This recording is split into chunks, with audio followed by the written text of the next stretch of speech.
Welcome back. Thanks for gathering around the virtual telescope. We're going to step away from the telescope for just a moment to look at some data and a paper that really hits home for those of us who've spent hours imaging, observing, or sketching Messier 1, the Crab Nebula. Now, if you followed me for some time, you know I love Messier 1. I've observed it multiple times. I've sketched it multiple times, as you can see here.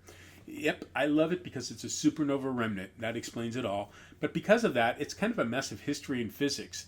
There's one thing though, this crab is fast. It's expanding at 1,500 kilometers per second. If you haven't updated your images since the late 1990s, early 2000s, you're basically looking at a ghost. That's exactly what William Blair and his team of astronomers addressed in their 2026 paper, the Crab Nebula Revisited. Why did Hubble go back to M1? Well, the last major mosaic we had was from 1999, and in cosmic terms, 24 years is nothing, right? Wrong. For the crab, 24 years is enough time for the filaments to march across the sky by about 0.3 arc seconds.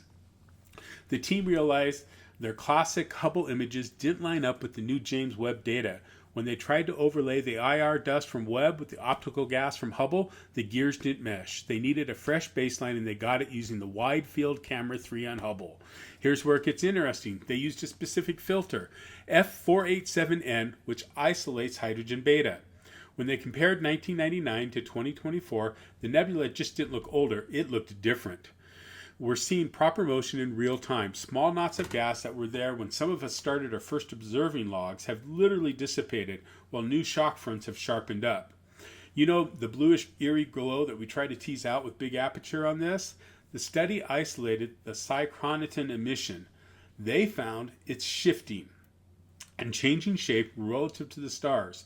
That's being driven by the pulsar's wind. It's a living, breathing engine out there. Here you can see the change. The arrow stays the same length, but you can see the filaments have expanded out. There's a cool observer's note in this paper, which you'll see in just a second. The researchers found two diametric filaments. These are two groups of gas on almost exactly polar opposite sides of the pulsar. The pulsar is the yellow star, and the boxes are these filaments. They look and behave similarly, which suggests they might be tied to the pulsar's polar jets. It's a symmetry we hadn't fully appreciated into this new high-res pass. So if you're heading out to observe, or image, or sketch Messier 1 before it fades out of view this winter as Taurus fades into the west as we further out, go out into February, March, and then April, remember that what you see in the eyepiece is just a split-second snapshot of a violent, ongoing explosion. The stars in the field stay put. They're not going to move, not to us, but the nebula is literally crawling away from the center while you watch.